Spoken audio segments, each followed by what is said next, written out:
ആരടുത്തുനിന്നൊന്നും ആഗ്രഹിക്കരുത്, ചോദിക്കരുത്.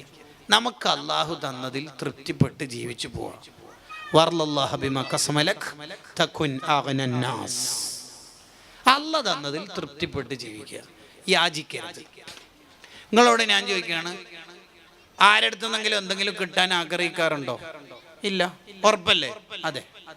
അങ്ങനെയാണെങ്കിൽ സുഹൃത്തിനോട് പറയുന്നില്ലേ, നാളെയല്ലേ എൻ്റെ ബർത്ത്ഡേ? അതെ. അതിൻ്റെ അർത്ഥം എന്നാ? നിനക്ക് ദീർഘായുസിന് വേണ്ടി ഞാൻ പലപ്പോഴും തഹജ്ജുദിന് ശേഷം ദ്വാരുന്നത് കൊണ്ടാണ് നിനക്ക് ദീർഘായുസ് കിട്ടിയത് എന്നാണോ? അല്ല. പിന്നെ നാളെ ബർത്ത്ഡേ ആണ്, എന്തെങ്കിലും കൊണ്ടുവരണേ എന്ന് അതിൻ്റെ അർത്ഥം.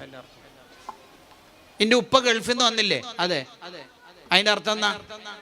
നിന്റെ ഉപ്പ ഗൾഫിൽ നിന്ന് ഫ്ലൈറ്റ് കയറുമ്പോൾ തന്നെ ഞാൻ ഒരുപാട് സ്വലാത്തിലിട്ട് നേർച്ചയാക്കിയിട്ട് ചൊല്ലിയതുകൊണ്ടാണ് സേഫായിട്ട് ലാൻഡ് ചെയ്തതെന്നാണോ?